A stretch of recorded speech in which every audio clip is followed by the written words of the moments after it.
That's why we got no tide. Right. This is our land right here. Well, see, this is the land of milk and honey. Why does that? Why you think China is here, built up?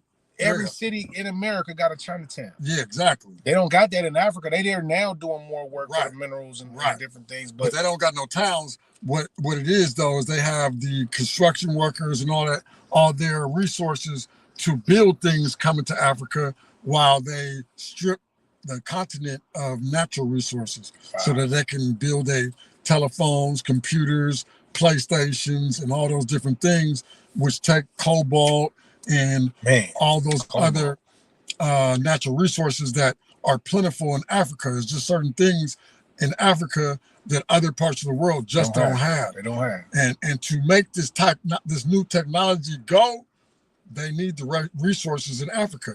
That's right. So talk your shit. If we were to have a connection, then I just studied Liberia today. Oh, that's big, but that was a Marcus Garvey thing. You know what I mean? But I didn't know that was a real country. It's a real country. Coast, Sierra Leone, right?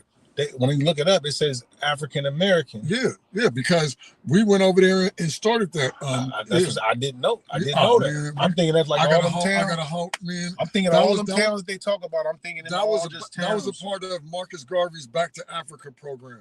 You know what I mean? Marcus Garvey. Man, we need to study him because he had his own cruise line and he had his own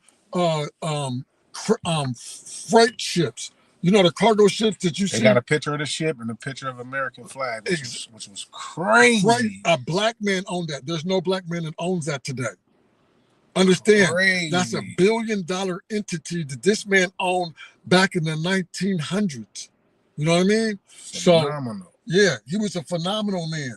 You know what I mean? But at the same time, it was a lot of hate. Look, Liberia. Before Haile Selassie was known as who he was, guess who told him who he was going to be? Marcus Garvey was the one who told Haile Selassie that he was the king of kings, that he was the beacon. And we all know about Haile Selassie, but we don't know the story about Marcus Garvey. Also, another influential person was, his name skips my mind right now.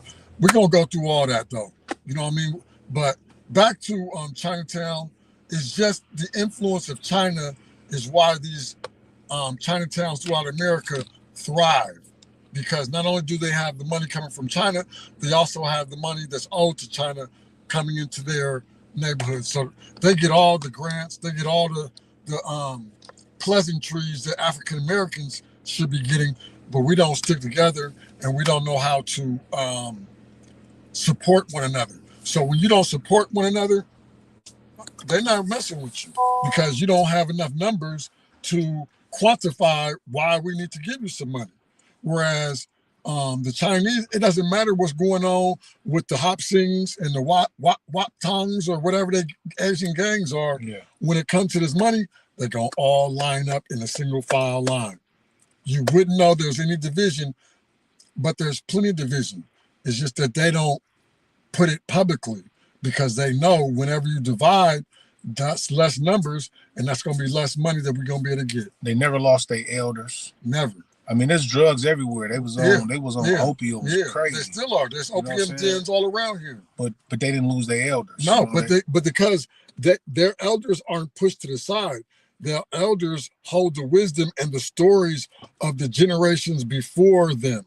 So they're revered. Whereas in our community, as soon as you get to a certain age, you're an OG. As soon as you get some flex on your face, then you ain't cool no more. Yeah, you're not cool no more.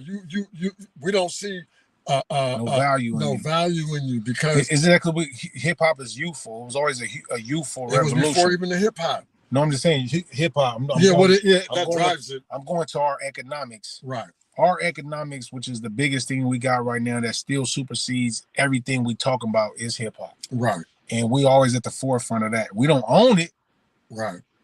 But they still need us. Yeah, exactly. They still grabbing us and saying, come on, get in front of here. Right. I said the other day, how does a rapper make more than a teacher? Come on, man. You did. But now the thing about it is there's more teachers and far less rappers. So, you know what I mean? While you are true the top rappers make way more money than a teacher. They ain't never seen a teacher. They never seen the money like what 40. Are you familiar with Ruckus Records? Yeah, Ruckus. Yeah, Ruckus. Yeah. RAW. Yeah. Yeah. So they had, I think most definitely had split a little time. Right, they did. And they had what was them cats that was in Oakland? I was even passing their flyers out. Damn. So do you know that Ruckus Records was a CIA? I didn't know that. I heard somebody just talked about this the other day on the Jay-Z podcast. Yeah. It was Arian Leisure actually was talking about this. Yeah. Go ahead, let lace us up. Yeah. So they had put out some conscious rap and things of that nature. And it was a thriving company at one time until the rap artists on the record recognized what they were being played as pawns in just a money game. You know what I mean? Pushing messages into our community to lead us in certain directions. You know what I mean? So we always ready to grab the money. We don't want to grab the title of ownership. Yeah, of ownership. And that's I mean, what do you want the most? I mean, I'm thinking back as a naive person. I'm taking myself back to a naive time. What do we wanted first? A record deal. Yeah, we wanted a deal. Yeah, we wanted a deal.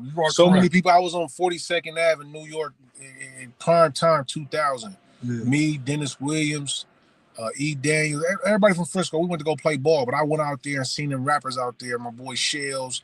I even think shout out Dennis Williams. Yeah, Dennis Williams. He sent me the picture the other day. We was out in New York. We walking through all around that thing. Yeah. But they was rapping on the corner. Like how we at a pickup game of basketball. They battling. Yeah. It's like saying going on Marcus, you're going on Woo Block, and we just all out there going at it. Right. But they wanted a deal. Yeah. Everybody was talking about getting a deal. Right. Wasn't no independency. Wasn't no I'm gonna put my own CD out. Right. I'm waiting on a deal. It wasn't on the I'm waiting on the Jewish man to come put me on the auction block, stand me right here, strip me naked, put a chain on my neck, give me some wristlets so I can flex with my partners on the block. But I gotta say who I'm signed to. Yeah, exactly. What plantation Bush bought me. Yeah, exactly. Who owned me now? Yeah, I'm a house nigga now. But that's all we wanted. Yeah. That's all we wanted. We wanted a deal. I don't want to hear you. Hey man, I'm gonna take you. I'm gonna teach you the game. Nah, kid, I beg kid, man. Give me the. Well, it's too much work. You know what I mean? And there's a lot of failure in being the boss. All I want to do is get on. Somebody else can put me on, promote me, and then I'm making some money. I'm not making the money that I should be making, but I'm happy to be getting that check. And I don't have to do the other part that they doing to make sure I get a check. Here on the West Coast, that's a norm. We don't want a deal. Right. We want to be independent. We want to maintain some ownership. Right. So when I look at it, I'm laughing at the oxymoron and the simile. You know, like Ed Donaldson always tell me the irony of it is that in the West Coast, shout out Ed Donaldson. In the West Coast, we want a deal. We want an independent deal. We want to maintain ownership. On the East Coast, they was pushing for a deal. They wanted to be signed to somebody, which ain't nothing but a high profile loan. Right. And we got brothers down south, you know, at the Outkast, Goody Mob, and some of the brothers in the South, Master Dungeon P, Family. Luke, Dungeon Family. Yeah, those my folks. Rico and all them. Shout out Big Gip, shout out Lil Gip. Come on, man, talk that shit. Yeah. They came in with the independency that we had on the West Coast, but they were signing to boutique levels. They were signing the boutique levels. Yeah, yes, they were. Yes, the they face, were. Yep. You know, who was under Atlantic. Right. So Uptown. I think about Uptown. Yeah, you know, I was talking. That's I couldn't think of them the other day. Dr. Jekyll and Mr. Hyde. Let me ask you this big question. This is a big question because this is the generational wealth of hip hop. We've been talking about push black economics. Yes, I said the families, like I'm highlighting E40 because E40 has a phenomenal story. Right. St. From Charles. family. St. Charles. Uncle St. Charles for sure. Yeah. But everybody in his loop. That's gonna be my first release that I do from the generational wealth. But who is 5 families that you can name right now that's under generational wealth, push black economics, hip hop? Can you name them? I really can't. I got you. 40. Yeah. Russell Simmons. Okay. I thought you was just big. Master P. No, I'm saying these are the families. In general, yeah. I said Russell Simmons, E40, Master P. I said somebody else yesterday, but I couldn't think Diddy because you know all his kids, and I said somebody else yesterday. What about Baby and and his brother in New I, Orleans. I can mention, you can mention them. I mean, Yeah. but I said somebody that I can't is I didn't say Puffy yesterday, and that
stream went crazy. There we go. There we go. We're back. Hey man, look. Rap Status Magazine. I'm sitting with my brother Demaria. We talking hip hop economics. Yes. You know, we in Chinatown. We just feeling the culture. We feeling nostalgia. We just came from a live a poetry slam, which is crazy. Man. Thinking about Black economics, because the reason why I brought up Black economics and I keep pushing it is because that's hip hop. Yes. That's one thing that we don't own it anymore because we sold a lot of things that we was like. I mean, think about the artists back on Cadillac Records. Think about what the Howlin' Wolf said to Muddy Waters. Right. Well, the thing about it is we know how that Cadillac Records all came to be, but who was running it? The Jewish dude. You know what I mean? And that's what's happening with hip hop today. The Jewish dudes is running it. You know, but at the same time, they need us. We are it. We are it. You know we are I mean? still the leaders of everything. We just don't own ownership. So we came to Chinatown and said, Chinatown, hip hop is one of the biggest things ever. Yeah. You guys have buildings. We need to head to Japan and jump on that hip hop scene out there. We need to go. We gotta go. That's big. I'm I down gotta to go connect. anywhere. I gotta connect for us. But I'm saying, even in Japantown, we got Chinatown, we got Japantown. Not to make them compete. No, because they both from Asia. Exactly. But this is right here. That's over there. They closer to us in this Chinatown closer to Tenderloin, Japantown close to Fillmore. We know about the 1945, putting them in the internment camps. We took over their homes as they was moving out. All right, so let me give you some game. Mix us up. So when you at home and you trying to do something big, the people in your area don't respect you the way they should because they're used to seeing you. Right. But now what you do is you take your game to Today, Japan, we're going to break down something pretty they wild. don't get a lot How of a us single over there, but they 20-minute respect what conversation we on a do. city bus became And the so actual they'll hype us blueprint over for in a Japan revolutionary, to where when we creative, come and legal back, fortress. now Let's everybody get right wanna into holler it. at us The because, 20 minutes was Japan not was a giving you chance love? encounter. Since It was since an they recognize you and initiation. that's the motherland I mean, that of one where we sentence come from the source from, document we really need to sets give the you that entire same stage, respect. doesn't And it? the same would be This in wasn't China just some as well, lucky fan, although maybe one is a a lot music more legend. racist than the No, other. this was a But deliberate, we'll be profound accepted transfer of in the knowledge. community we're looking for. So, And what that's the exactly hip-hop got community transferred because in those 20 hip-hop is minutes? universal. You know what I mean? Well, it was a every fundamental car shift show. in philosophy. Yeah. I mean, not car It was show. a whole new. Every car commercial. Yeah. Food commercials. Right. You can't find nothing that ain't putting a beat in it. Oh, yeah. You can't find nothing that they Right. selling. It was that little Ford Ed. They had mice in there bobbing their head. Like we are the mannequins of hip hop. Like, you know what I'm saying? Like, they gotta come deal with us. What are everybody talking like? You see the young Latinos walking around San Francisco today, anywhere. They dressing like us. Well, speaking of commercials, you seen the commercial with MC Hammer that he got out. Recently or old? No, it's recently. Okay, tell me about it. Well, they got him on a construction site and they doing you can't touch this or type of thing. And Hammer Time, he on a construction site and he talking about Hammer Time. I can't remember what company it is, but he has the licensing rights of owning his own masters. So when they want to use his music or use him, he getting millions of dollars from that. You know what I mean? Cats want to holler about Hammer going bankrupt or losing all his money. Hammer a millionaire. You know what I mean? But now it's about, number one, owning your masters. It's about owning your own thing, and it's about. It was on Busted, right? A lot of that music he dropped on Busted. What Capitol? Right, exactly. So he was independent, right, and then got signed to Capitol. Right, for the distribution. Yeah. Right, you know what I mean. So I bring that up. Hammer's in my top 10 West Coast. We did a rap status 100. So I gotta get you up to date. I gotta ask you a lot of these questions. Give you my dangerous Dame story. Give me your top five. Give me your top five West Coast artists right now. Right now, top 5 West Coast artists. I mean, it's all time. That's all. Everything is all time. But what's your top 5? Oh man, it's an easy one, man. I mean, I go deep into it. You'll go deep into it. Hammer is at the top of the list because without Hammer, Cash wouldn't be making millions of dollars. He's the one that broke that barrier. Okay. So I always put Hammer up there, but then behind him, I got Eazy-E. Because of his influence on the hip hop, gangster rap. Exactly.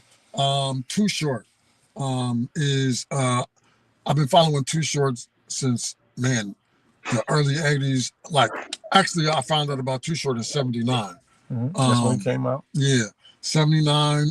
Used to watch him on Home Turf. 75 Girls. Yeah. Shout out to Dominique the Prima. Oh, She's still here, man. Dominique the Prima's down in LA. We didn't even know that was in San Francisco. Yes, as we did, kids. I was on it. I mean, I'm saying as kids. Oh, yeah. I don't know that. I just come on home. Yeah. I don't know this is in my city, is what I'm saying. Yeah. You was hip hop before. Yeah. You know Shout what I mean? out Eddie K, because Eddie K was the reason that I was able to be on Home Turf back in the day. Yeah. I was also able to meet the incredible Tupac Amaru Shakur before he was known. That was a big deal. He was a really sharp cat, and he always showed love. The PMI guy, you trying to get in? You working in? Your connection good? I'm back, baby. I just want to dive in about just having top 5 influential, and I got a small story to tell. It's gonna take a few minutes, but still in all, my lineage, I had an interaction with one of my top 5 West Coast producers, which is Shock G. Oh man, that's and the transfer of knowledge.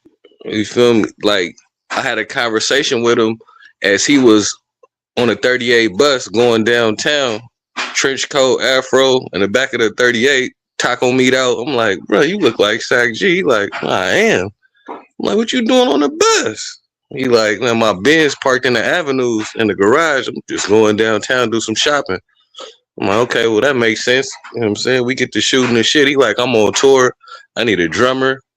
I'm like, what they call you? I'm like, man, Young Percussions. I started on the drums, but I just be doing my beat maker thing. I'm like, well, this is the game you need to move forward. And so now I'm about to play the video on how he unlocked it. Second part of the unlocking ceremony was the information I got from the Jacker. And I seen the Jacker in LA, downtown in the alley. I'm like, bro, what the fuck you doing way down here in the Mexican alley, bro, downtown? Wow. You know what I mean? Doing some shopping. I see the Jack. I'm like, bro, the shit I produced for you way back in 07, how do I start getting the royalties from that? He tapped me on the shoulder like, look, go to ASCAP, look at my government name, Dominic Newton. You're going to see the song sitting right there. It's waiting for you to collect your producer percentage. Sign up, do your big one, and that's how you start collecting. He didn't have to say none of that shit. But it was a point in my career where I was finally ready for the information, because I started off as a producer, just making beats for niggas, giving niggas beats, chasing niggas down, giving niggas BCDs, niggas ride around for months listening to beats. Like, then when niggas see me again, they're like, oh, Perk, give me some more beats. Like, but you didn't do nothing with the first 25, 30, 50 piece I just gave you? Oh, no, we're not doing that. So with that being said, I'm gonna play you this little rendition. It's gonna tell you how it all came to be. But this is all sacred geometry on how I inherited the game that I got from my West Coast legendary. Here you go. The 20 minutes was not a chance encounter. It was an initiation. I mean, that one sentence from the source document really sets the entire stage, doesn't it? This wasn't just some lucky fan meeting a music legend. No, this was a deliberate, profound transfer of knowledge. So, what exactly got transferred in those 20 minutes? Well, it was a fundamental shift in philosophy. It was a whole new way for a creator to look at their own identity, their art, and their entire business. Before this bus ride, aliases were just performance tools, right? Different hats you'd wear on stage or in the studio. But after, they became something so much more powerful. Yours talking. Is it more? Is it moving? This ain't moving? After, they became something. You letting it play ChatGPT? Ain't playing, bro. It's better to read it. It's better to read it.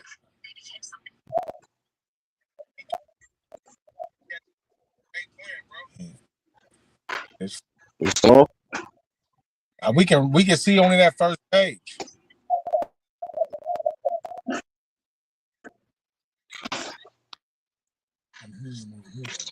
That's us. Hold on, is it still playing? Don't chat GPT and read it, bro. You can't be lazy. I'm about to just look it up. So his audio be bad. A lot of times when I bring him on, he bring a lot.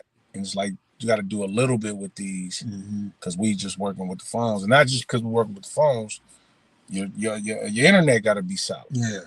You know, so what I learned how I'm using StreamYard for the most part, I'm using it just to get my audio solid. And then I come back with, I can edit it back. Nephew will edit it back for me. Where we at? Oh, shit.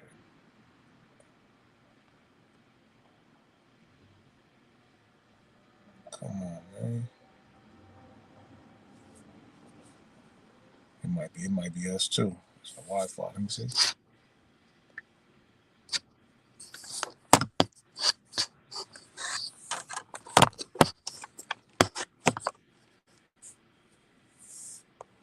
See that background? Well, we still over here cooking. Rap Status Magazine. I'm live here with Demorier. Tell me about your show, man. What were some of your most influential people you had on your TV show when you was working? Wow. Man, it runs the gamut. I had Short, E40, from the Bay, anywhere from Patti LaBelle, Cher, the Governor, the Gov. I had the Gov, and I had the Governor of California, Jerry Brown.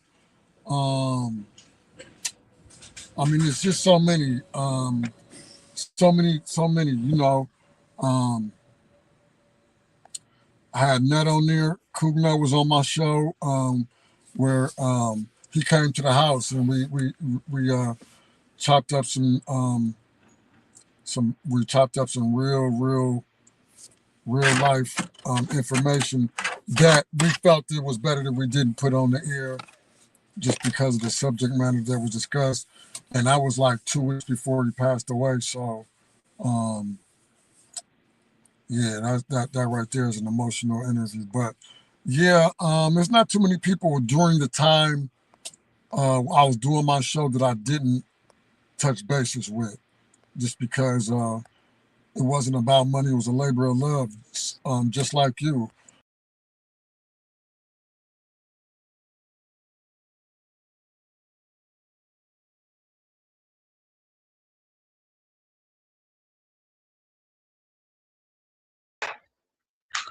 All right, we locked in. I guess, man, it's the BMI guy. I'm gonna try to run this back one more time, man. I don't know. Yes, sir. I had to refresh my shit just to see if it was us. I don't see us though right now. I'm sorry for the inconvenience. I'm back. I'm back in action. I'm gonna be real brief with this little lesson though, but I think it's you can't bring so much at one time. We got. I ain't gonna say we got. All right. We don't know how long we living, but you definitely on. All right, bet. Come on, man. It's on you. Oh. All right, here we go. I think you got to do it on the back end. Nah, we on. I can hear you. I'm trying to mute myself and bring in that beautiful beam footage. Hold on, let me see. I'm about to mute myself. You can. Today, we're going to break down something pretty wild. How a single 20-minute conversation on a city bus became the actual blueprint for a revolutionary creative and legal fortress. Let's get right into it. The 20 minutes was not a chance encounter. It was an initiation. I mean, that one sentence from the source document really sets the entire stage, doesn't it? This wasn't just some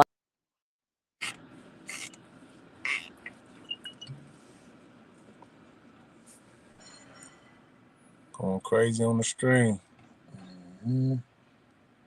Told him you gotta just talk that shit, man. You gotta just talk about it. The chat bitch ain't working.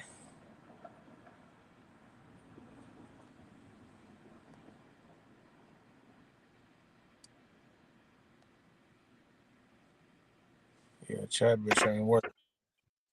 She ain't working. You gotta hold the fort down. You gotta hold the fort down yourself. AI don't want to work. They don't want no AI today. So you met Shock G. Shock G is the underground. Shock G is Rest in peace to Shock G. He's telling us about a story. He saw Shock G on the bus. Shock G is a legend. Still was getting on the bus to go downtown and do his thing. And that's just like some people, they scared they won't go nowhere without getting.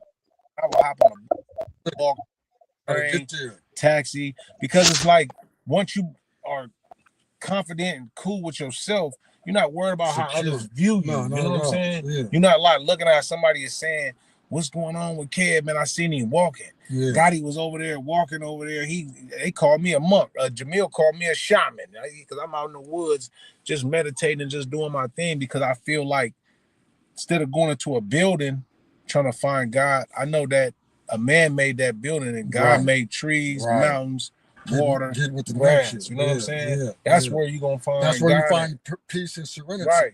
That's where I'm gonna find it at. So, in my mindset, I just feel like we have a missing ingredient that's ever so present right now that we got to tap into. You know what I mean? And like I was saying about hip hop, well, my shit ain't popping up. Like I was saying about hip hop, this is our economics. This is a way that we still can compete, no matter how far they set the bar away or think they set the bar away. This is one way that we cannot be locked out. We cannot be locked out of hip hop. There's no removing us from that economic, and that's still one of the largest economic. It ain't as large as, gold or some of the things they talking about today. But hip hop is still prominent and prevalent all around the world. Them young kids in Africa, China, Japan, India, it's the biggest music. Russia. It's the biggest music genre in the world. We pull away from those racial discrepancies with hip hop. Because it's a white boy somewhere trying to write. It's an Asian somewhere writing. It's in Russia.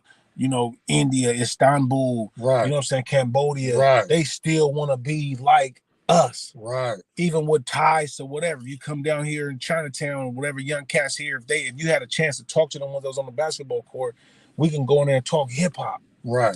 I used to watch the streamer Kai Cenat. Yeah, for sure. And he had Snoop on his string, and there was another young man from Brazil on the stream as well.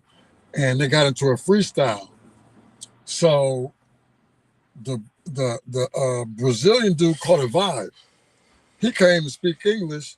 Next thing you know, he kicked off into a Portuguese freestyle that caught Snoop ear, and Snoop trying to put him on a track now. But you know what I mean? It was just the vibe, and we don't know what he was saying, but he was flowing. You know what I mean? And a lot of y'all might know about that, but it just amazes me how the world is so tuned in to our culture. But that's the only culture we got left. I mean, not to say it's the only one. No, it's not the most dominant one. I'm just saying it's one of the most dominant. Well, but think about it is it's not just hip hop. Everything that we do, the way we walk, the way we cornroll our hair, the way that we dress, the way that we talk, all that is universally used when we're not even around. You know what I mean? That's what I'm saying. So and they gonna tie it to hip hop because today's time they can't really dig back down to the 360-degree cipher and understand the mathematics behind that. They just gonna say, "What's up, yo?" You know what I'm saying? When you see Asians in movies with black people, "Hey, yo, what's up?" Hi. Like dude got a movie role. Like what was talented about him? You know what I'm saying? It's because he was so hyped. He had our culture. You feel me? Exactly. And that's all they gotta have. Look at Jamie Kennedy, you know what I'm saying? With Malibu's Most Wanted. You look at everything that's say like they can pour all their money into that. Lil Dicky. I was just watching him on Wild 'N Out the other day. You know what I mean? Like growing up, he don't want to be just regular whoever he is, Richard or whatever, you know what I'm saying? He wanted to be hip hop. Right. You know, so when I say those things about push black economics, and I'm talking about what is our economic that we doing as black, it's always going to be hip hop, even though we share it with everybody. I mean, we open up our villages to the pilgrims. We open up our villages to the oppressors. That's the humanity, you know what I'm saying? Exactly. That's the humanity in us. Ed always say we the oldest. We are the oldest kid in the village, so we cannot be hating on the young kids coming up, trying to be like us. We're supposed to look at them and say, "Man, look at my sons." Right. Exactly. But not saying, "Oh, my sons." Ed got that from me. Got that from you? Yeah, I know you got that from me. Me and you chopped that up. That's right. Years ago, man. For real. He be giving me some knowledge all the time. He giving me knowledge all the time. Ed is so deep. And I feel blessed, even though sometimes I might rant and rave, but I'm sometimes just rage baiting to see who's watching. I'm like, if I can say some funky shit and get 75 people to interact with me and type back and forth with me, that's how you get paid today. We wasn't even getting paid back when I first was doing it. You know what I'm saying? Now we getting paid off post, a couple nickels here, 10 cents. I'm like, man, I took that to 10 cents. It adds up. I took that to 10 cents. 10 cents. I'm looking at the post we on with Mac right now. Man, that might be if he's in his monetizer, that might be $1.36. He might have $1 over there from all them comments. The most comments and engagement that we do. My girl told me one day, she's like, you don't even use it right, the algorithm. Man, shut up. I just post to see who watching. I don't really care about nothing. I'm just posting to see who watching. You know what I'm saying? Right. I'm just posting to see who watching. Let's see if the BMI guy on deck. Hey, BMI. I'm back, baby. Hey, stay right here just with this. Don't put nothing else up. We just talking game right now. We're gonna make a time where we be together because it's better for us to get together. So Kev, I want to charge you. Find us a location where we can bring people. Even though my boy said stay, because if they know where you at, like the no jumper situation, I said, but we ain't got no negativity. We don't have that topic here because we don't have that negativity. So why would anybody be showing up trying to get us? But look, we downtown Chinatown. There should be a building right here. Hey, Chinatown, hey, Japantown. Y'all tapped in y'all other state, y'all countryside. They love hip hop. Right. They love hip hop. So let us. It's the way that we present it. I always tell you, the way you present it is how you'll be accepted. You and I walking up talking about, hey, that's not going to fly. We got to have Tommy Lee with us. And then Tommy Lee going to be like, these are my guys. Yeah. Next thing you know, they rolling out the red carpet. That's all it takes. You know what I mean? As I was letting you know, my mom ran these streets with the Lady Dragon in Chinatown. And it wasn't nothing that she couldn't have because of that relationship that she had with her. So the lady's name was Rose Pac. Rose Pac. I know that name. Yeah. P-A-K. Exactly. So you look her up, she was very much influenced. She ran Chinatown. Rest in peace, Rose Pac. That's big. That's big. Yeah. And see, I'm just looking at it like all it takes is a building. All it takes is a room where we can plug some audio up and have some speakers because when we talking, it belongs on major platforms. Definitely. You know what I mean? Like, we ain't talking about nobody getting shot. We ain't talking about no drugs getting moved, no kids getting moved. Right. And we can get the followers. I mean, a lot of people looking for drama. I try to stay away from it. You know what I mean? I'm watching No Jumper today. They got a big episode about Draco the Ruler getting stabbed and getting killed, and Poetic Flacco, which is a podcaster. You know, I don't really like you. I don't never mess with them. I don't like you. I don't like that dude. I don't like you because I'm from the streets. And for you not to be from the streets, you so enthused. Right, just like academics. That's what we want to be. Yeah. He want to be just like that dude. Yeah. But I tripped off this. He said something to Munchie today and said, you hooping and hollering because you must know something was tied to somebody. I said, but why are you so enthused to cover this type of stuff? Right. Well, because he's enamored with our culture because he's not from the culture. He's not. Just like academic is not from the culture. He's not. But you willing to name a name of somebody in a crime. Right. You know better that you would not, even though you know about a crime, you're not gonna speak about the crime worry about somebody coming to come do something to you while you walking down the street being regular. Right. He's like, I'm never gonna walk down the street and be regular. Right. And you ain't never gonna find me. You're not gonna so I go back to my Nipsey Hussle interview when he said somebody from Missoula, Montana can tell you more about some gang banging than somebody that's gang banging. It's an epic line. My nephew covered it on time. He said, Gotti, he said, did you hear what he just said? I said, dude from North Dakota, by the way. From Africa to North Dakota. By way of North Dakota, yeah. But he said somebody from Missoula, Montana can tell you more about some gang banging than some nigga that's really gang banging. Out there, yeah.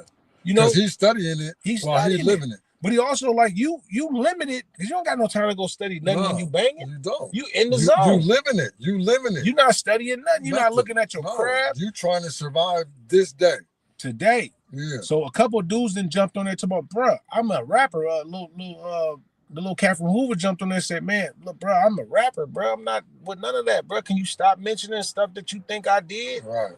Like you putting me out there and police is watching it. Right. I tell dudes, half of your views is the police sitting back studying their operation and they sting. They in their offices, they in their workrooms, really building cases around you. And then these podcasters is breaking it down so flawlessly. Right. They want to be investigative journalists so bad that come from the snitching area. Like I know hella shit. Stories. Yeah, swamp stories. Swamp stories. But you understand why that goes down. These people are placed. You know what I mean? These people are placed. And I feel like they cops. If you're not a cop, why are you covering that? I'm straight from the streets. I can talk about so many things. I could have talked to the brother. I didn't mention nothing to the brother about nothing today. But the thing about it is the vibe was so prominent. I mentioned nothing. Right. So it's just as simple as how Facebook came to be. All these are different secret ops. You know what I mean? The CIA put together Facebook and just handed it to Mark Zuckerberg. Mm-hmm. The story of the social network, how that came about, is not how it came about.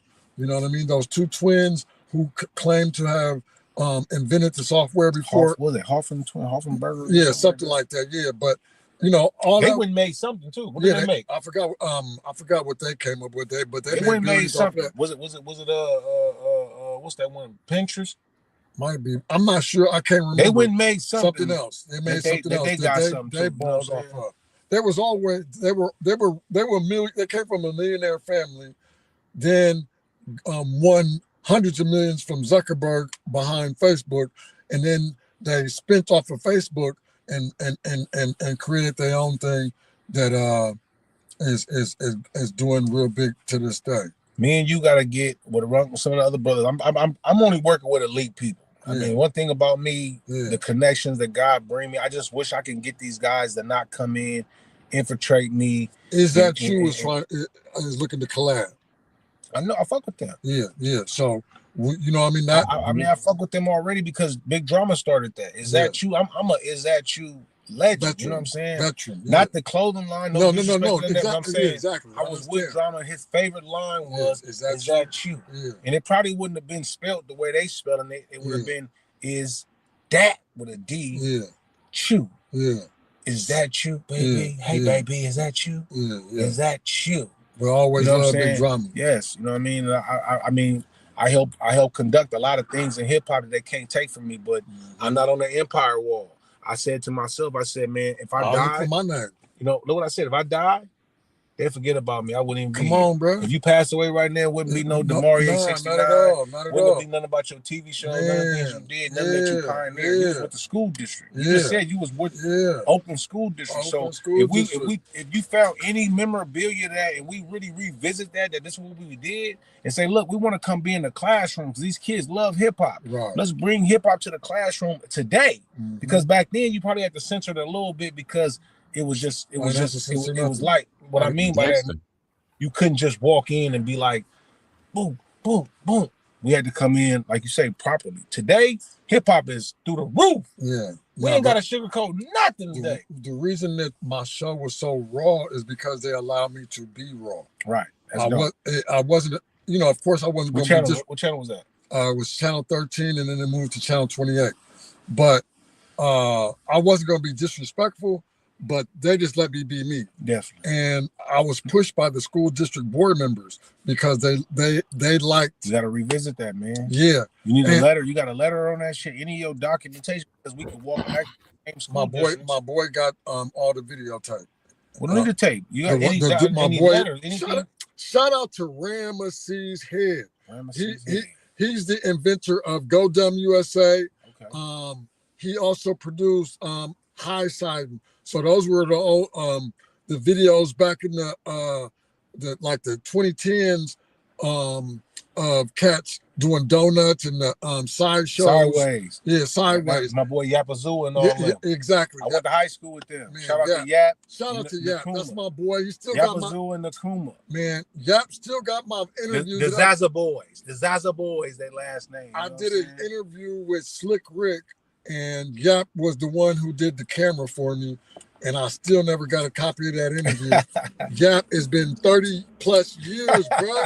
Can I get my interview? You know, but you know what's crazy about you saying?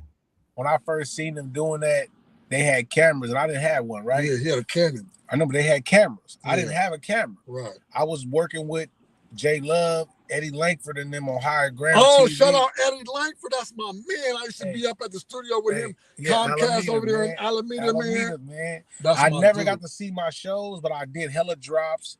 I did hella cuts. I brought Jamesa on, Jimmy Rain. She became Jimmy Rain. But this is my early days. I brought Fab on, you know what I'm saying? Like, that's my nephew. Early days. I had Dingy on the show when Silky was doing her thing. My boy Noda Piper went ahead and got with that rock group. Wow. I forgot the rock. It wasn't Green Day, but he got with one of them rock groups that won Grammys. Blew up. Yeah. He won a Grammy with them. Yeah. Piper was like the seventh member of what they was doing. You know what I'm saying? It was like he wasn't either. He just was there. Like he got with that rap. It wasn't Green Day. No, it wasn't Green Day. It was because 152. No, wait, don't say it. What was their names, bro? Because they won a Grammy. Because the lead singer of the group he blew up. It wasn't Limp Bizkit. Oh man, because I drove them. I drove them when they did the Exotic Erotic Ball. Anybody there, Google that right now. Noda Piper was in a rock group that won a Grammy from the Bay. Yeah. I want to say Green Day, Blink, 182. Yeah. I said name all these Black names. DJ, man. But they was raw. They was raw, and he won a Grammy. But he was in the rap groups. They wouldn't even put him on a verse. Wow. But he got with the white boy and blew up. See, you can Google it. Google it. We got to know that. Shout out to Noda Piper. We went to go get him some pop splits. He went and got it. He definitely went on a Grammy. And I'm like, nigga, look at my nigga, bro. My niggas, Negus.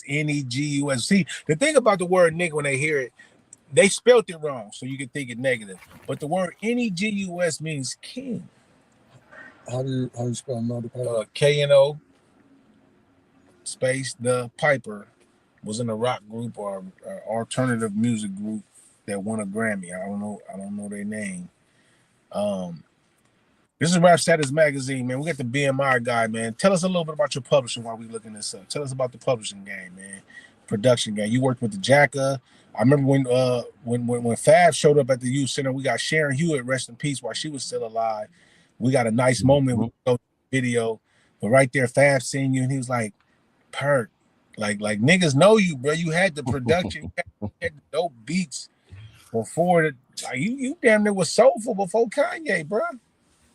Yeah, it was parallel, but I mean my involvement coming to the city and getting walked through Fillmore, but getting walked down to Visadero past KPOO. Oh my God. And my OG put me on to a big billboard of like 30 niggas that then killed each other within the families of each other's. And his cousin killed him and he killed him. Yeah. So that was my first lesson as far as turf politics on how to protect your melon when you know what I'm saying, when you up the way or down the way. That was just my first lesson. So coming in, when it came to the music, everything sounded like JT to me coming in the 99 and 2000. So that's where me being the son of a USF professor and her initiating my music journey by saying, hey, this collection of CDs that I done held on for the last 10, 15 years since you was a baby and before on and beyond, I'm gonna go ahead and give this to you, and you go ahead and mutilate all these records in whatever fashion you want to, but make them your own new intellectual property by changing a pitch sample, and adding drums, hi-hat, snares, bass lines, and creating your own intellectual property off of these soul sample records. So with that, a genre of music was created by me as I'm taking soulful samples and putting West Coast influenced drums, the genre I call West Soul, which is West Coast influenced drums over soulful samples. So my whole archive collection of stuff that I've been given to the city, given to the city's artists, rappers, chasing them down, giving them beat CDs, chasing them down, doing that for 2 decades.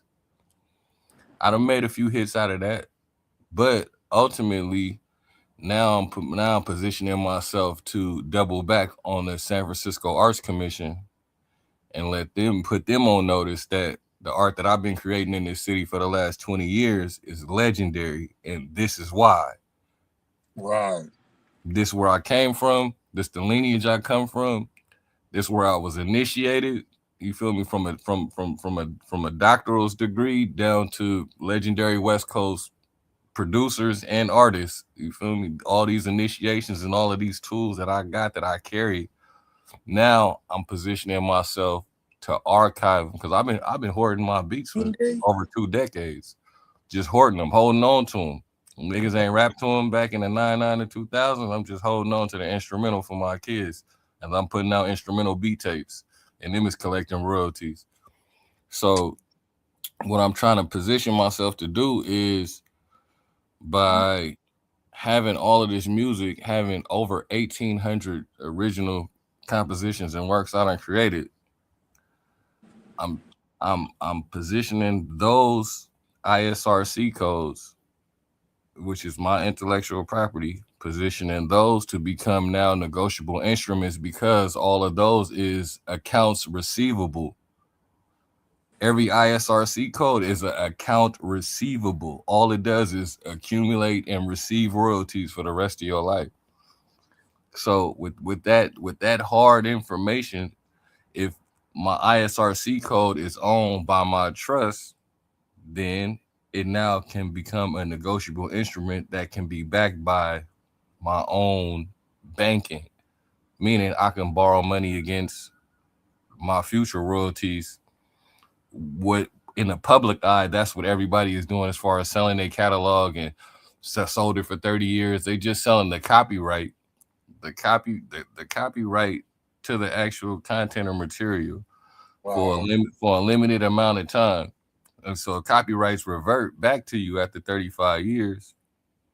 And once they revert back to you, you get all of it.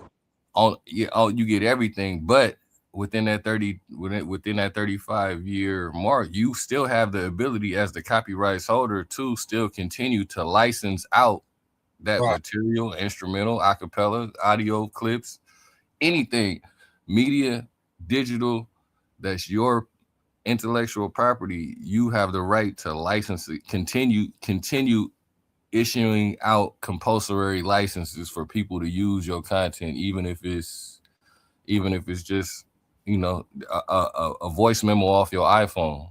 Right. If you done pretty much donated all of your biometrics, meaning your voice, your image, your likeness, your fingerprint, your facial recognition stuff that the AI scraped the internet for, if all of that is owned by the trust, then when they come scraping and calling and using and clipping and resharing your shit without consent of your trust, then you go into federal tort law. You can start asking for some big money per each violation. I need a 50 piece. Yep. Or using my name, you know what I'm saying, image and likeness, you know what I'm saying. And that's why it's important to mark our names.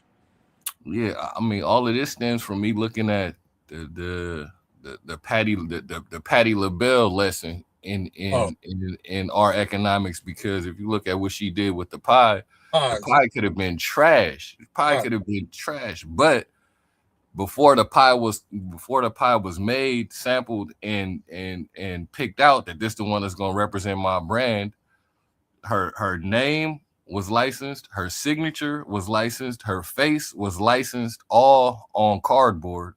Remember them? Flip side for the patty pies. The artist right there, they say he's a Brazilian. Not to cut you off, you going crazy on that. The artist in the group name was Flipside that we was talking about. I watched this cat go from just, like I say, he was probably like in the baseball, he was batting 7th in a big group with Denji, Silky. They was part of 187 Fact and Trickle Down. EA Ski was around, but Noda Piper was in a group called Flip Side, and they won. You know what I'm saying? But he couldn't get no run with the. Couldn't get no run as a rapper. Right. He was hard. He was cool. You know, he was like a young Draco or something around a group of other cats, but they had the light. And I remember filming, and I probably got drops and stuff. I mean, if J Love was around, you know what I'm saying? Hey, when I was at J Love group, we was at the spot. What was that club in Alameda, man? That everybody used to go to. When you come out right across the tunnel to the right. Didn't have no drinks in there. We was drinking daiquiris in there, fake daiquiris. But that's where I've on it, bitch. It was started up in there, and I was too young. I was young. I wasn't a be up in there, but I was up in there. That was, that was back in the day. That was all type of element. Yeah, you know what I'm saying? You brought that back. I was a kid. I went with Dewan and stuff. Because we used to go up in there because the Warriors would be up in there. That's when back in the day when they had Victor Alexander and Chris Gatlin. See, I mean, I didn't even know what was going on. So you knew exactly what was going on. That's why us together gonna be crazy. I think it was called a Rusky Scupper. Was that the Rusky Scupper? I don't know. I didn't know nothing. I popped up in there and I shouldn't have been in there because I was a baby. Yeah. But y'all was doing y'all thing in there. That was an 18 and up club. Basically, no liquor. Things was daiquiri. They was just drinking I sipped it. There ain't nothing in here. I was so much of a baby, but I was so Randolph, so Lakeview. We was used to drinking. Juan McDowell, Stunner, and then we went up in that thing, and we was calling it J Loves. It was called J Loves. Oh, yeah, it was Teen Club.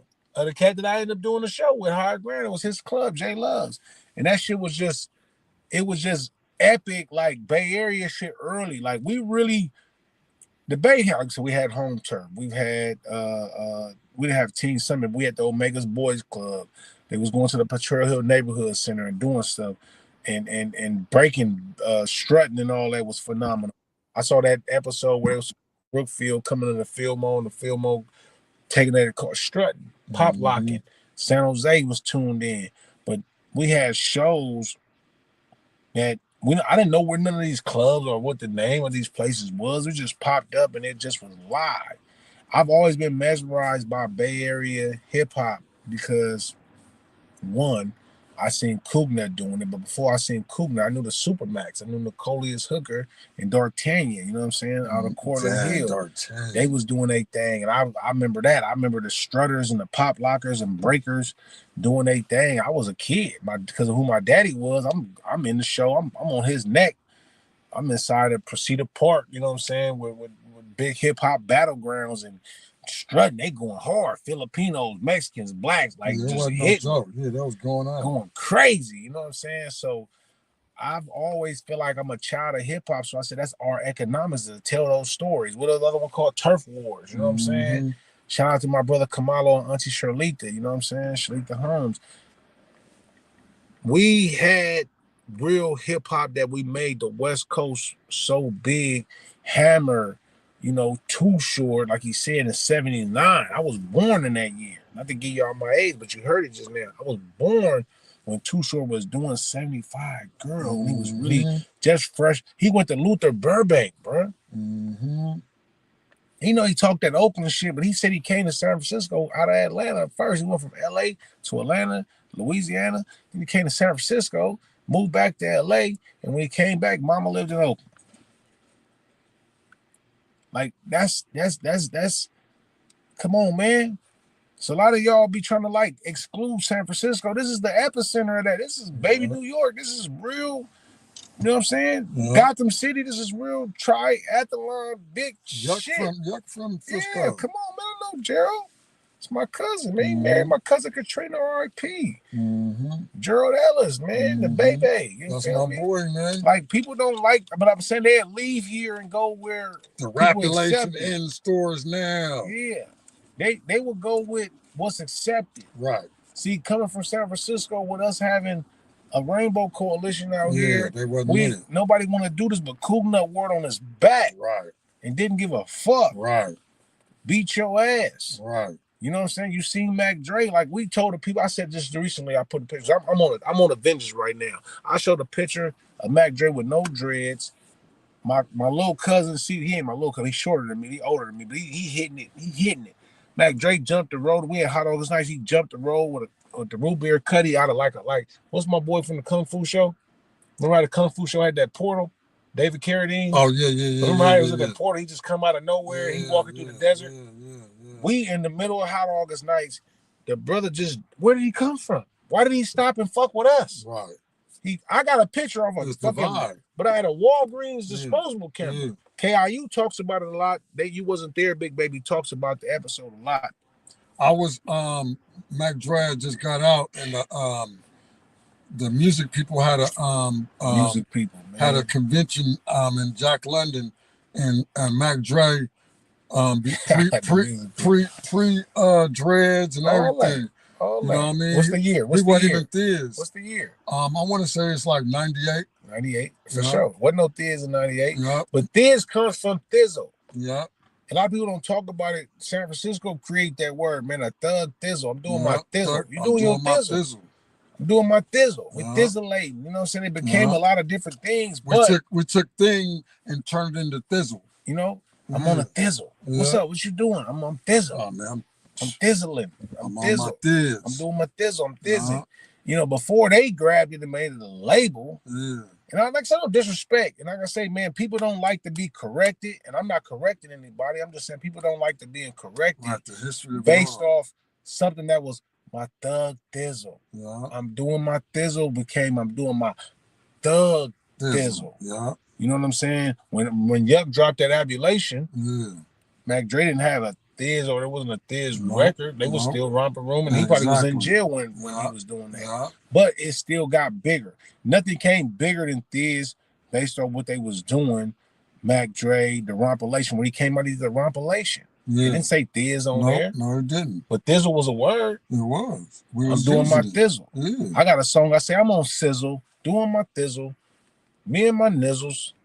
Hollering at Brizzles, because that was a word. But who grabbed it and made it look like it was his word was Snoop. Nope. Well, no, he got it from. I know that, but Snoop was able to go higher than that. No, you're right. So where he be like, he brought it internationally. He was I'm doing my thizzle, and all that shit he do. He a thizzle. Just shizzle my nizzle, all that. But it was that's a third street young nigga on the block. OG talking about, man, I'm doing my thizzle, man, my nizzle, nizzle. It became cool when Snoop was saying it. But it became got bigger. He was able to catapult it. I know I'm saying he was able to catapult it higher. Yes, 40 is always going to be the ambassador of slang. A lot of times he doesn't create the 40 didn't the one corrected it. He was around the blocks, and you know what I mean. It caught on. You know what I mean. He don't even know where it came from, but it did come from us. Right. But those like I talk about this, so we merge it so much. Compare the geographics. I compare Long Beach. I'm San Francisco to South Central, by the way. I'm always going to represent it. I love it. I left here. We got on the road probably like 83 or 84. I went straight to South Central. When I crossed the street, it said University of Southern California. I didn't know what the fuck, where I was at. That's University of South Central to me now, but I didn't know where I was at. We went up the street, seen the big sign say Hoover, came back, Vermont, Jefferson. My address was 1212 West Jeff. You know what I'm saying? West Jefferson, right there in the epicenter. Right now, 20 Bloods was on the left side. When you cross the street, said RTB right there. I remember this as a kid. I went to 32nd Street Market. We went up to the Coliseum little thing. What's that called? Well, the Chargers playing at now, but that was Exposition Park. SoFi is where the Rams at. Chargers is at the Exposition Park, which is still right there. Right, but I'm saying they play at SoFi together now. The Chargers there? Yeah, Chargers okay, so they both played there. They got up out of the Coliseum. Because that used to be the Raiders. The racetrack. No, I'm talking about the racetrack was over there. Yeah, that's Hollywood Park. But I'm saying the Raiders was there. Yeah. At that park, right across the street from where we had 2 blocks up. Okay. The Raiders was there. It's a big IMAX theater, but it was the Coliseum. Yeah. And the Chargers was just playing there. Yeah. I think they still there. I mean, no, they are so far. Yeah, they took over their stadium. That's crazy. No, well, they both of the teams. I know. I'm saying, but that's crazy for them to go take a stadium when they just was at the Coliseum. Yeah. And now the Rams want to move out of that stadium. That's crazy. That's probably why the Chargers going in. They probably, if y'all finna league, we gonna take it. Yeah. That's in Inglewood, up to no good. Inglewood is being revitalized. Now looking at LA right now. My grandmother stayed on LaSalle in Inglewood. You know how much money right now? If we really was serious, we go take that over. Yeah. It's so much dry spots in Inglewood that people didn't want. And they're not tripping off of it because there's so much going on. It's everywhere. Like, why do I want to be in Inglewood when I go to Hollywood? Thank you. We could blow that up. They built in Inglewood, the SoFi there. The Clippers then came over there. They done left over there. They over at that stadium with that arena. Yeah. But I was saying this to say, when I say San Francisco to South Central, I'm just saying it's a connection between LA and the Bay that people don't want to respect. Right. That they don't want to connect with. We got so much division. Right. You a Laker fan, I'm a Laker fan. And people don't want to look at it like why we was loving that. Everybody loves Showtime. Magic Johnson, one of my favorite players, not just for basketball, but he did big things in life. The Magic Johnson Theater, the Starbucks. He got it behind movies. He even had a record label for a moment. You know what I'm saying? Yeah. So that's one of my first entrepreneurs that, on the little, 24-hour fitness is 24 hours. That's one of my first guys that I looked up to. But when I went there in the 80s, before I came back home to the Bay, I'm hearing Bobby Jimmy. You know what I'm saying? I'm hearing what's my man name? Man? LA, man. Arabian Prince, you know what I'm saying? Egyptian Lover, LA Dream Team, you know what I mean? And then I come home and I know a Hook and the Supermax. The Mac guys is blessing me. Then I come over to Lakeview. I mean, I'm in Sunnydale. You hearing about what's my man's name? LC was rapping, but it was goddamn Delicious and R&B, Delicious. Lemon Hoes Can't Get With. They had a group over there, Down and Dirty Hustlers. And then I make it to Lakeview and I see the legendary Cool Nut. You know what I'm saying? Mary Had a Pimp. I'm rolling. I mean, we go to Lakeview had a record shop on Orizaba and Randolph. You know what I'm saying? I mean, I'm saying I'm a baby. I don't know nothing. Y'all already know. I said, you already know what y'all doing. Right. I'm walking into it. Right. But I already done seen other stuff, and I'm going, damn, this is more, I can touch this. I'm only going to the USC and other, I can really touch this. Yeah. This right here. Yeah. And that dude right there, he signed the autograph on that thing. I just saw him standing on the curb. And he had I'm rolling. Yeah. And then we got to listen to K Poo on Sundays. Yeah. Shout out to Huey MC. Right? Oh, that's even big. That's the next thing. I got the record where it said San Francisco violence and all the little shit, the little clippings on the record, and it said Fillmore and Sunnydale versus Lakeview and Hunters Point. Now I don't even know what communities at. Yeah. But I know I'm like, I have seen that. But I don't know where those is at to drive to because I'm not driving. I'm six years old. Kick the reality about the ghetto mentality. Insane. Sicker than the next nigga. Point blank range. I'm pulling that trigger. Come on, man. That's local stuff. But I'm really listening to Run DMC. Yeah. I'm really listening to, you know what I'm saying, Curtis Blow. Right. I'm really listening to commercial music because that's what's on the TV. Right. You know what I'm saying? Right. Yo on TV raps. While niggas is going to go run outside and watch cartoons, I'm waiting on Fab Five Freddy and Yo on TV raps, the top 10, just so I can hear Eazy-E. I'm on the radio. I'm waiting to hear that. Shout out to my boy Lee Curtis Hubbard. Come on, talk to me. Lee. If it wasn't for Lee Curtis Hubbard, I wouldn't even know nothing about Eazy and NWA. He dropped that before anybody else. I ain't know nothing about it. Super Lee? Yeah, Lee Curtis Hubbard. You know what I mean? Like, my dude. Like, I don't even know. Like, see, y'all older than me, so I don't even know what y'all building, but it's trickling down. Yeah. On my street where my grandma lived, that we had some Asians that used to take the linoleum and break dance. My boy Adoniston, and they was part of some rock steady bebop crew, whatever. I forget their name, yeah. but they was break dancing. They had the suits on. Yeah. My dad was out there. My dad used to boost. So Pops Kilo G, RIP Kilo G, he used to go to. I didn't even know it was at Stonestown. Right. One day, you know what deja vu is? Yeah. I'm walking out of Macy's, walking back to the M, and something said, "Turn around." No, I said I did this before. Oh. I said I did this before. I don't even know what. I don't even know how this doing this. Right. I said I walked Why this. All this look familiar. What that? I seen that library right? before. But I'm walking, going. I know I felt like I walked the steps again. Right. And my dad wasn't with me as I'm walking back to the M from leaving Macy's. Yeah. I said, "Oh shit." I was playing inside the rack like little kids do. Mm-hmm. We go in the dressing room. He got newspapers and everything in the dressing room, so the bag already feel heavy when he went in. Mm-hmm. So when he throw the sweatsuits in there, it don't look no different. He threw all the newspapers out. Right. I don't know what is happening, but I'm watching it, knowing this nigga is boosting. See, before it was Macy's, it was Emporium, and we used to kill him because it could have been Emporium. Stonestown used to be an outdoor mall. Yeah, you know what I mean. It could have been Emporium at the time. And closed it. You know what I mean? So yeah. That was probably 84. I know, no 84. If it was 84, then it was important. And I had a Laker coat that said Kango Kid on the back of my Laker coat. You know what I'm saying? My dad's shit said Smooth Operator. Or no, Strictly Business. Yeah. It said Strictly Business. He had the white one. So he had the UTFO. I mean, you had the UTFO and he had the EPMD. Yeah, he had the white Laker coat. Yeah. I had the purple one. Wow. Stolen from North Beach. Wow. You know what I'm saying?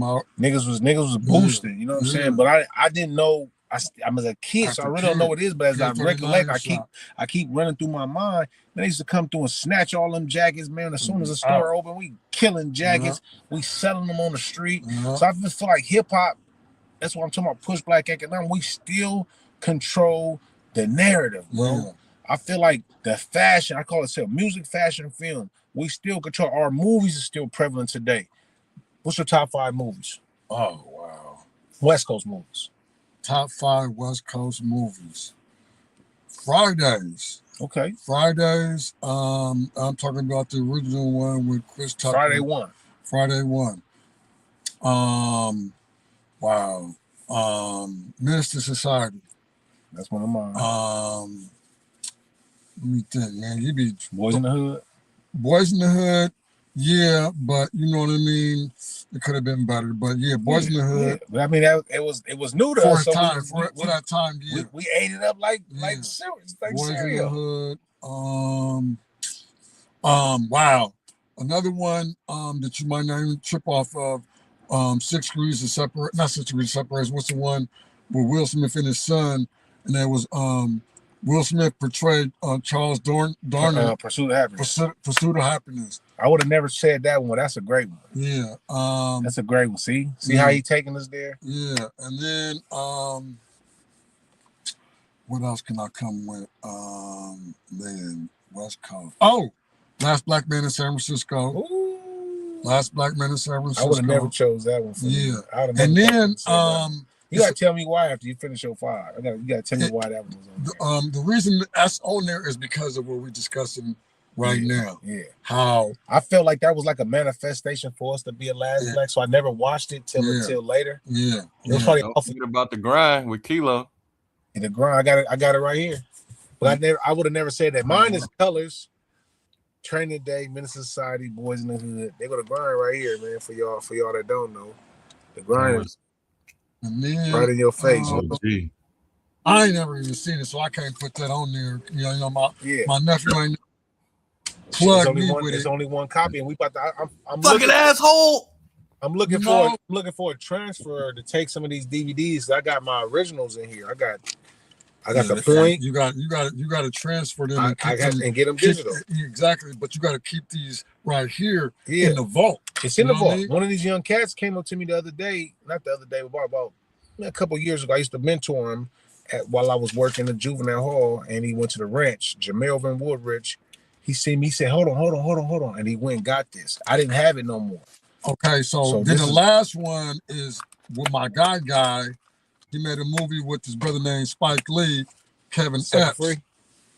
You know what I mean? Sucker Free. Come on, you know what I mean? Okay, so, I like that. Yeah. See, it's so crazy because we so similar and so indifferent at the same time. I would have never used Last Black Man. I would have never said Pursuit of Happiness. I would have never said Sucker Free. He kept it Bay Area. Most West Coast movies, I'm thinking more to the world. I'm thinking what's going to be acceptable, and I would have said Colors, then Menace. I mean, Colors, Boys in the Hood, South Central, then Menace. Training Day. Yeah. No, I'm just saying, like, far as respectable people going, yeah. I mean, I could have went with my boy. You went crazy Ryan with Coogler, those. Though, you know what I mean? Black Panther or Fruitvale? Fruitvale. But I'm saying, but you went crazy with your picks because Pursuit of Happiness, we were just talking about that, right, too? We were just talking about the Pursuit of Happiness. I lived that one time when they was in that bus zone and riding around on the bus and riding around on the board all night. There was times I was with my dad. His mama wouldn't let him in unless he brought me. Right. He wasn't getting in that house. Yeah, she moved from Frisco to Hayward. If he didn't bring me, because he was thugging, he was moving like my little brother. If he didn't bring me with him, she was not opening that door because he was stealing. He was already a pimp. He was already running around doing foolery. And like, it's crazy how I knew your dad.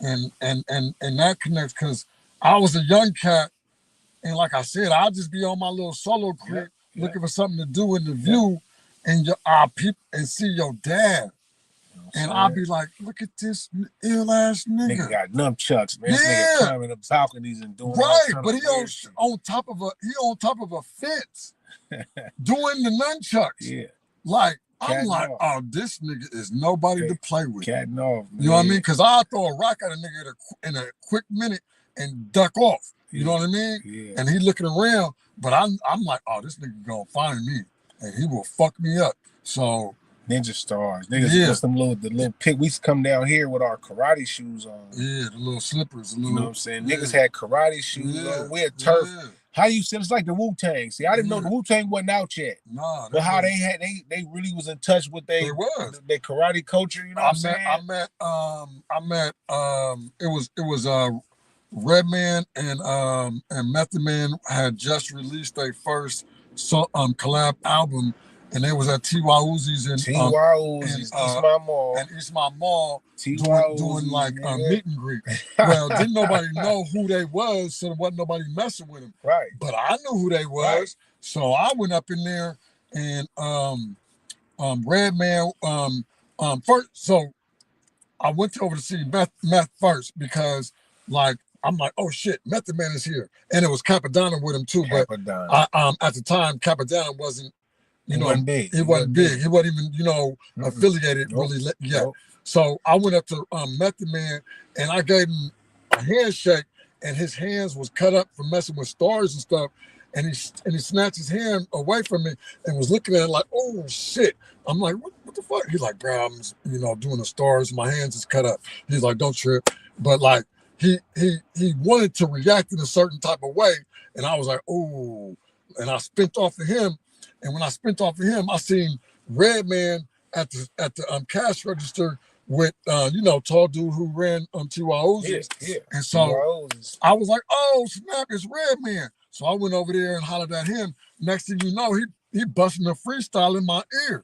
You know what I mean? And I'm with my main partner to this day, Jamal Busman. You know this whole story. Yeah. I'm gonna get you on. I'm gonna get you on there. Jay Pimpin. No, that's Pimpin' cousin. So they both named Jamal. So but anyway, Jamal was there. He didn't know nobody in the store, but he seen Redman rapping to me, and I wanted to bust a freestyle too, but Red was so ill, I was like, let me just hold off on that. But man, just ill memories, man. And hip hop. Yeah, hip hop. No, it's our life. What Ed says to me a lot is that we have to take back our stories. That's why we're doing this right now. That's why I'm in here streaming. Yeah. That's why we capitalize. We got a lot of education. Come on, man. We started off the stream talking about tectonic plates and living on contaminated soils and how brothers gonna take the trust and infiltrate. Like we can bring him in front of a class. The BMI guy, we're gonna do that. We're gonna do that. I need him to come to my church. Anytime. I need him to come to my church so he can really get these people in tune with what they really got, because they don't even know. They anybody that owns a home still right now. Yeah. I don't care if you behind. This is what Ed was saying, is we gotta go make sure that we don't lose nothing no more. Right, we can't be losing no more. But the thing about it is that economic gain, the quick economic gain is what people are into. Instant gratification is how all these youngsters is coming up now. You know, you talk about, hey, look, hold on to that, and in 5-10 years, it's gonna be worth. They like, nah, I'm ready to grab that $1 million right now, and I'll bubble that, knowing damn well they not. But you know what I mean? That $1 million gonna buy them the fancy car, the clothes, the chains. They're gonna go depreciate all their value. Exactly. And what's crazy, like I said, my grandma's house, they call it the house that Black built. Mm-hmm. It was in Bernal Heights. I said it ended up being a house that Crack killed, because all his daughters and some of his sons got on dope. Not all his daughters, but multiple people and the granddaughters that got on drugs. Right. They turned the house into a fast pace. My mama, one of the biggest culprits, for sure. But we lost a lot of property like that. Mm-hmm. A lot of people, even when the violence came on, I got a story that I call, I won't even tell them online, but it's big. Yeah. About it's centered in Lakeview, around the detectives, around the crash unit, Officer Williams, Nene, all of them, with the violence, along with the gang violence that started. And we prided ourselves being the last turf to get into the violence. We're the last turf to funk with each other. Everybody else, Sunnydale, up the hill, down the hill. Right. Hunters Point, Harbor Road, Big Block, Oakdale, West Point. They all feuding. They was all feuding. And we wasn't feuding. We was all getting our money, because Kane Street had their little thing. Coleman's had their thing. Randolph had their thing. Broad Street had their thing. But as the money started in the park, the money started to accumulate, and then all of a sudden it's like, okay, if I shortstop them, then I'm gonna add more cake to my pot. So then that's what it came. And then I don't know if you know about this part. Come on, give it to me. Okay, so I used to be out there on the late night. Mm-hmm. You know what I mean? Because a lot of people would get their money during the daytime and take it inside. I'm pulling all-nighters to really get it.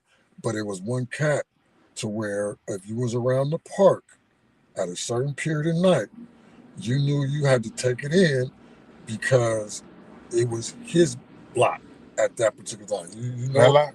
Exactly. Matlock had the coldest operation. Yes. And it's like Debo coming. Here comes Matlock. Yes. I'm not from that era, but I'm a baby from that era. But the Dolph was just, we moved how we moved. He didn't come down there. No, he didn't come down there, but he was not going to be around the park. No. You was not going to be around the park. Or the BNP, you're not going to do none of that. He said, get out the car and beat you up and take your dope.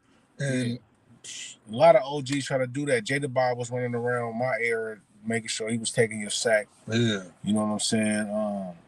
You for surely on your shit, you know what I'm saying? But that was epic. That was epic. All right, but now, shout out to my Uncle Cat, my Uncle Heavy D.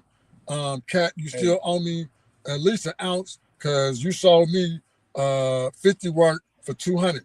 You know what I mean? And that's how I got off my feet. I turned that 50 rock. I mean, hey. You already know. Heavy D was with Tomasa and them on Randolph in apartments. He had the purple stain. Yeah. With the purple and white interior guts. Yes, you know what I'm saying? Yes. You know I know my shit. Yes, you my do. My Uncle Scrub had the Cougar peanut butter green. Yes. Green with the peanut butter. Yes. He had Scrub LV. Yes. And he had just moved from Sunnydale, but got turned out with the View. You know what I'm saying? He got turned out, but Heavy, rest in peace, Matt Bird. But the Birds was in apartments on Randolph and Head, where I'm from. You know what I'm saying? That was a beautiful place. We called it apartments, but they was projects, San Francisco Housing Authority. But Heavy had that purple candy thing with the white guts. His uncle. Yes. And I never will forget that. You know rest in peace, Hanky Panky too. Hanky Pank was balling. Suzuki's. They had Suzuki's and shit. They was riding Suzuki's. But he had that Cutlass though. Yeah, Cuddy was clean.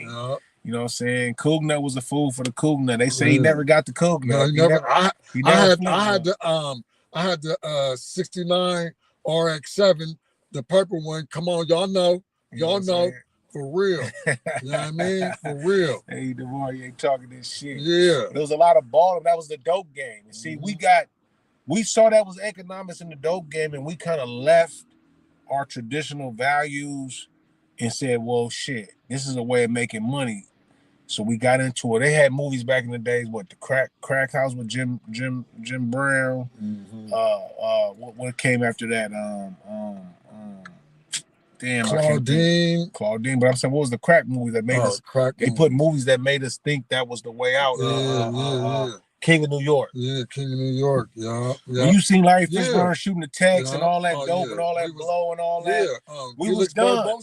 Felix Barbosa. We was done. Yeah, shout out to my boy AJ, DJ AJ. He know. Yeah, but we was done after that. We used to watch that every night because we was trying to really get it. Yeah, all traditional black culture was ruined by blaxploitation. Yep. You know what I'm saying? What's your favorite blaxploitation film? Oh, wow.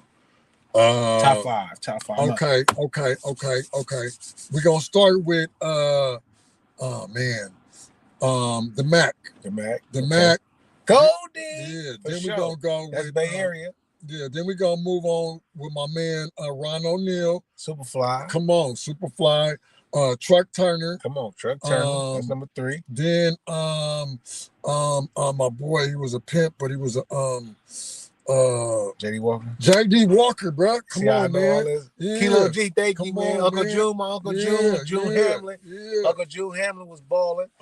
You don't know about Chuck Turner, though? Yeah, I do know about Chuck Turner. Man. Bro. Come on, man. I know every blaxploitation film. Come on. So you named 4 right there. What's your next one? Come on, man. And then I don't know if you call it blaxploitation, but Blackula. You ever? I seen it. Yeah, man. Come on. You just a little bit older than me and was living life and knew more things before I knew it. But I watched all this on the tail end. Mine was Monkey Hustle, one of my favorites. Yaphet Kotto. Yeah, I love Monkey Hustle. Yeah. If you, I can show you a clip when the hustler from the Mob Figures, he used to come to Randolph and here to go to Donnie Ross's with Ronnie Ray. Rest in peace, Ronnie Ray. My OG Ray Sean Jones. Man. But he shout said, out Donnie Ross, man. He said, nigga, this the independent hustle. He said, shout out to nigga, this the hustler and the monkey hustler back to back because I rapped against them. SB was there. Shout out Tim Waits too. Tim Waits, show OG Tim. I battled Jacka and Huss. And my brother Mars. SB shout was out Fat Chuck too, man. Fat Chuck, man. Come on, man. Charles Jones, man. Yeah, man. This is Charles. Yes. That's one of my favorites. You know what I'm saying? Hey, look.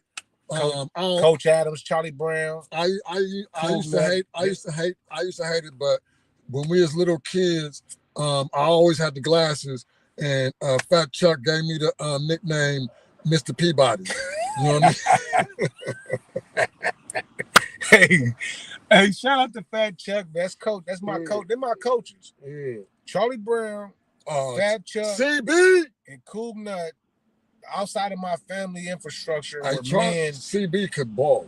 Those were men. CB could ball. Definitely. Charles Adams. That's Coach Adams. Yeah. Those were men that told me that I was special and that not to let who I was related to be the definition of who I was. Yeah. Because they didn't know I was related to them just off bat. Yeah. They just liked me for being the student of the game with my mouth shut. Most young niggas was running their mouth, trying to show that they was bigger. I listened. Yeah. I watch Stevie Mack when the garage is lifted up on Randolph. Stevie Mack, A1, Sir Lancelot, nigga Lance, nigga. Then was Lance Hamlin, my Uncle June. Man, he said Stevie Mack. Come on, man, that was like the shit that I seen inside in Twan Murray. Twan Murray lived where Donnie Roster lived at later. SB was on top of that. SB and Rob. Hey, speaking of SB though, man, tell them what we do. Man, we just came from a phenomenal, epic poetry slam.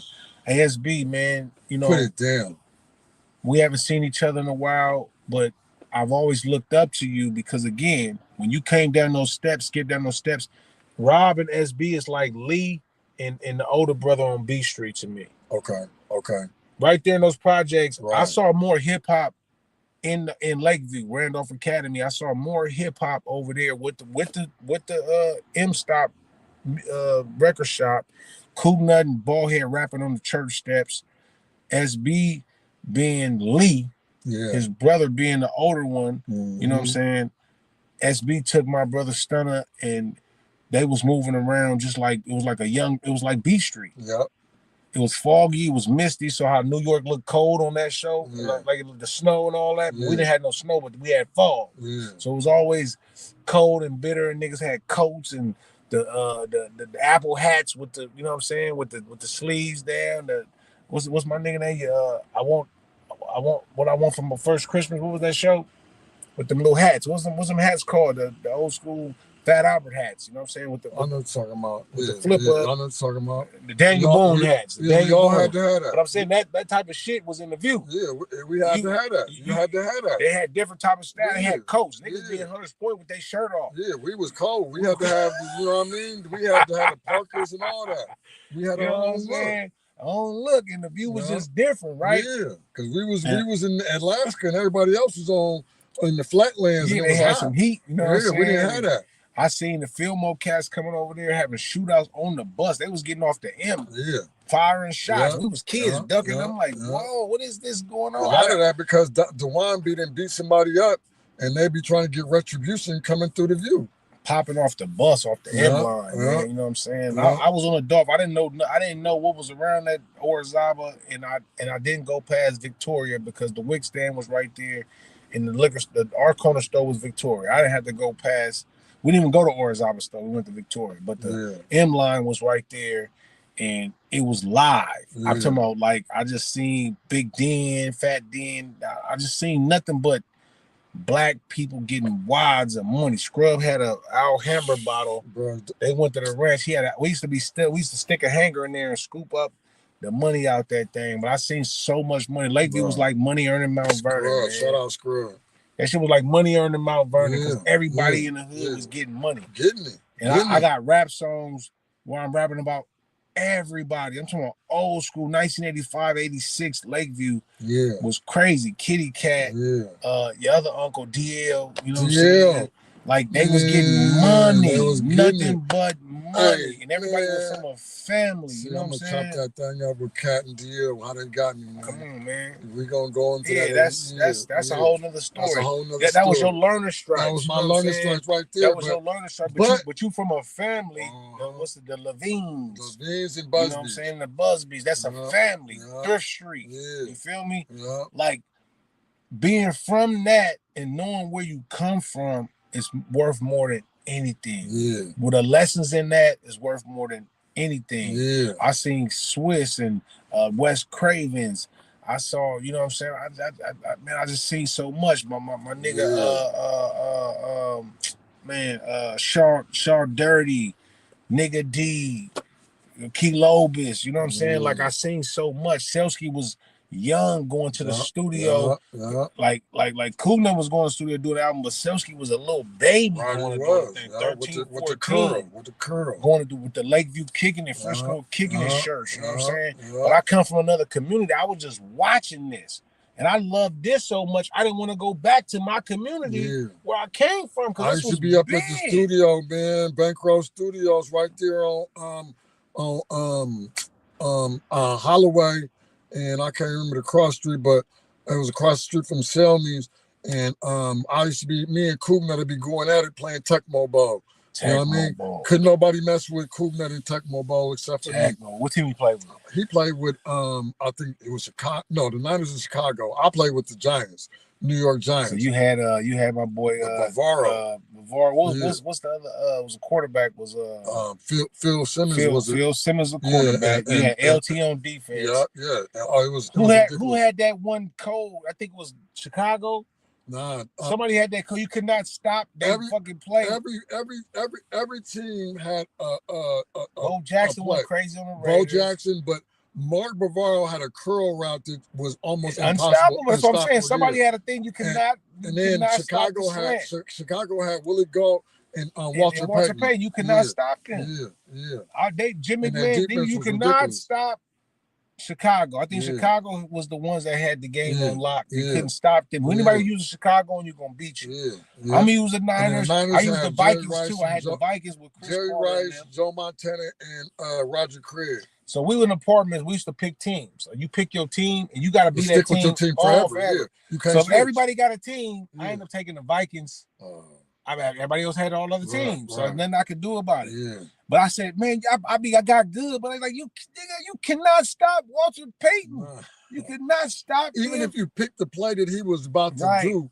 It was something about it. It was something about it. We used to go all the way back to the end zone. Yeah. And throw that motherfucker all the way downfield. Yeah. Then we played that shit, man, in the projects, man. Then Sega came out. I was fucking with Alex Kidd, Miracle World, and all the different shit.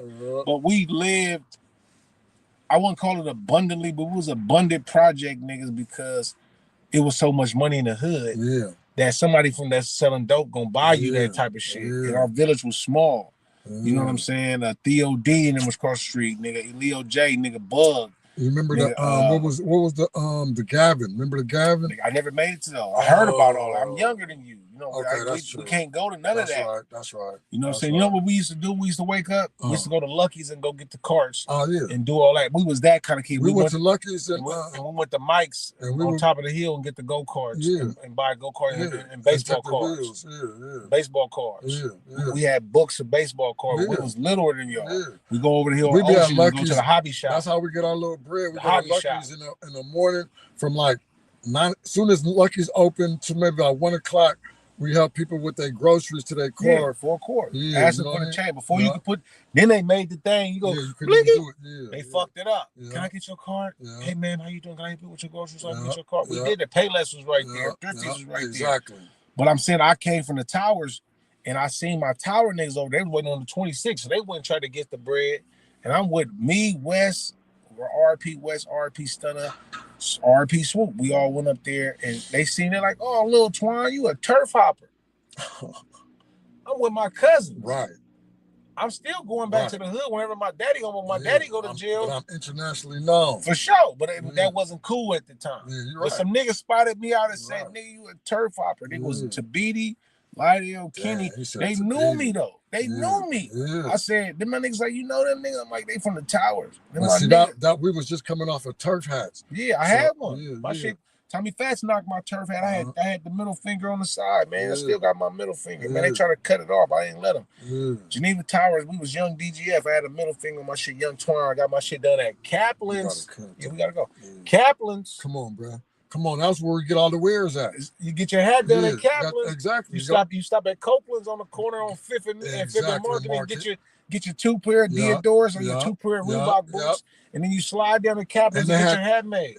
And sometimes they might have the 3 for $100. You know what I mean? 3 pairs of shoes for $100. You know what I mean? San Francisco, man. This is Black Frisco. We finna kill this episode, this chat. And we like 11 minutes under the 2-hour minute. And that's really what I work on.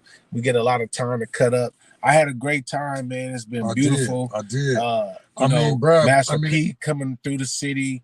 You know what I'm saying?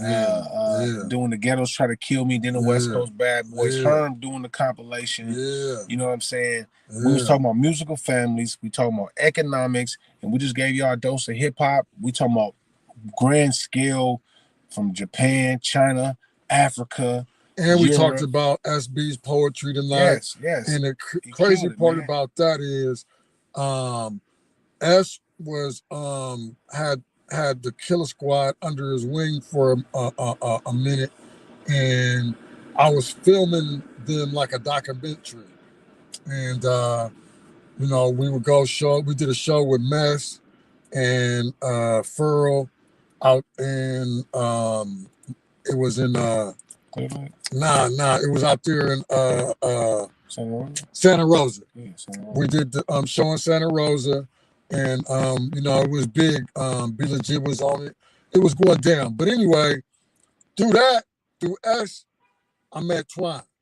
And you know, he was telling me, hey, this is Young Cat doing a lot what you doing. I want y'all to hook up and meet, you know, and you know, Egos for a minute blocked us from what we were rightfully supposed to do.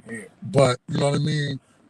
Real recognized real, and we linked up. We linked up ever since. Yeah, I'm a baby under them, so that's why I always want him to know. You gonna always see, people don't know that about me. I'm always gonna pay homage. I did a compilation called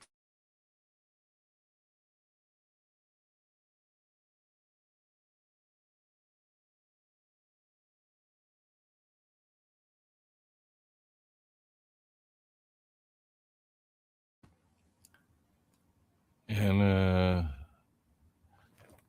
since we're having some some technical difficulties. I'm gonna just chime in. So yeah, I just want to thank y'all for tuning in, checking my status. It's the BMI guy. I want to give thanks to all the OGs who then retained all the historical data and information, hoarded it for decades, and delivered it to your earlobes and eyeballs this night on the stream. So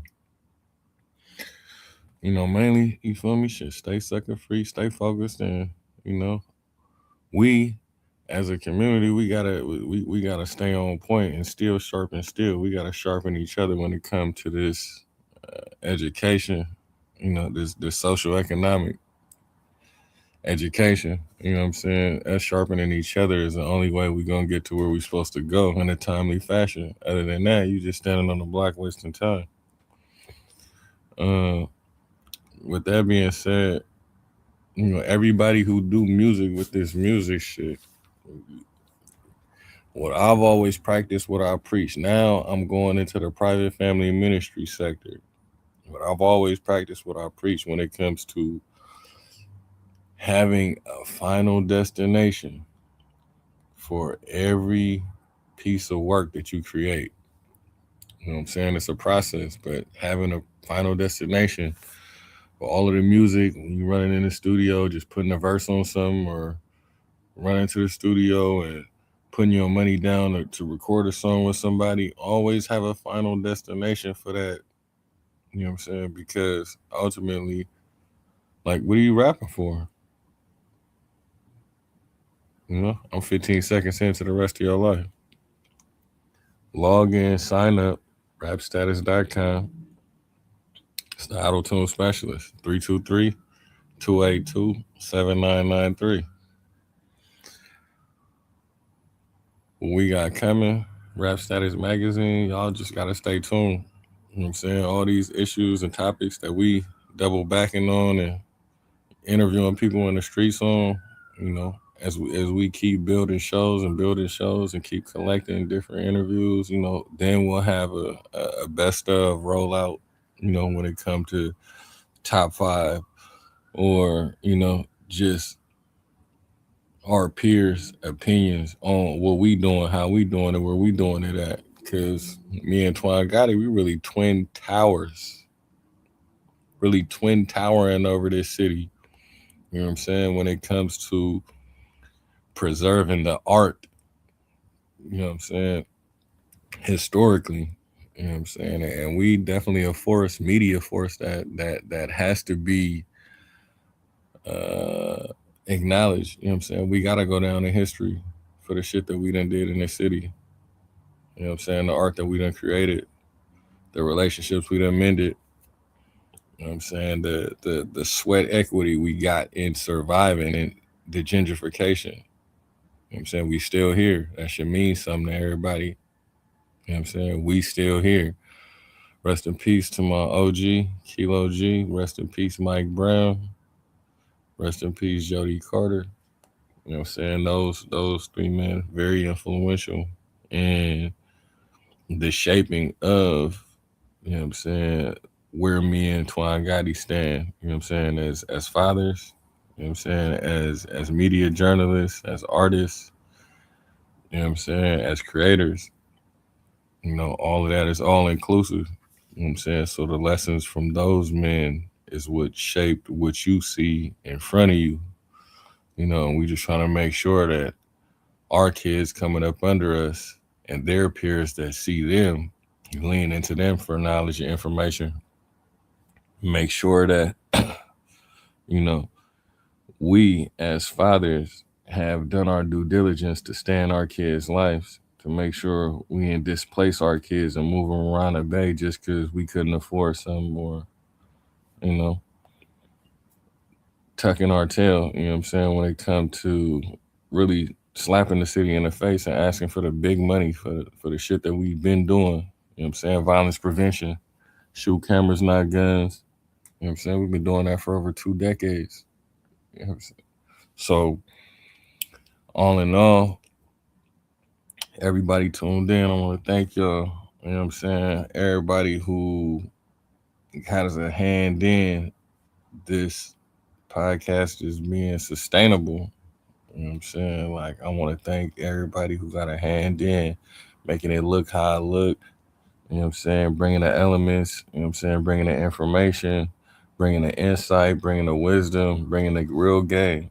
You know what I'm saying? Like, this is the shit that separates a nigga that's just doing podcasts from people like Twan Gotti, who is really a family member due to all of the relationships he's created on the front end and back end, and because he know who you know, and they knew who he was, and they knew who you was, that just make us family.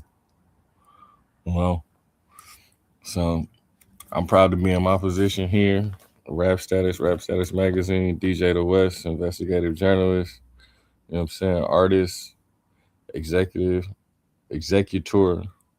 you know what I'm saying, trustee over my trust.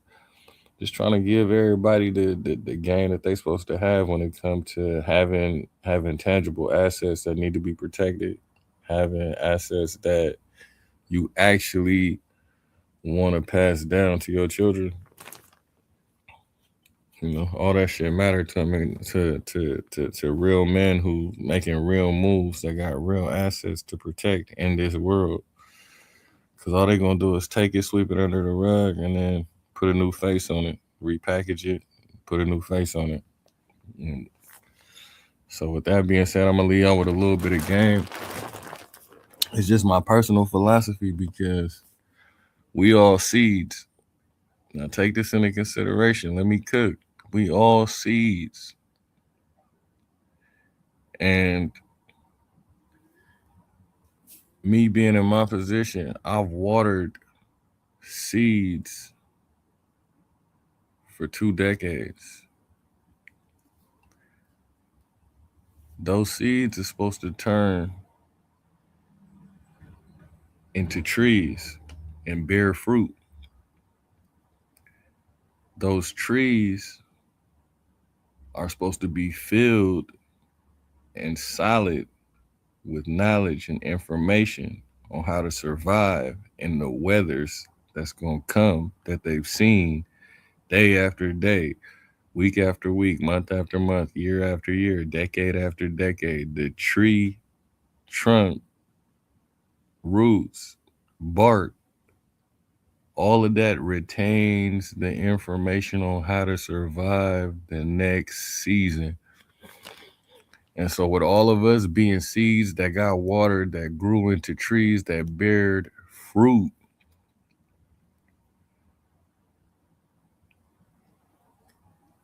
you gotta understand that there's always gonna be a bad apple. There's always gonna be some rotten fruit. Your thing is, if it's your tree and you building foundation using your wood, it's on you to go and pick up that bad apple, pick up that rotten fruit, and still make use of it. Turn it into compost. Fertilize some other seeds with it. Always have a final destination for everything that you do, even when it comes to bearing fruit. Even the wasted fruit, you got to know what to do with it. You get what I'm saying? Just think about that. I ain't going to talk you to death. We on our 2-hour stream. Check my status. We're signing off. Gourmet 100.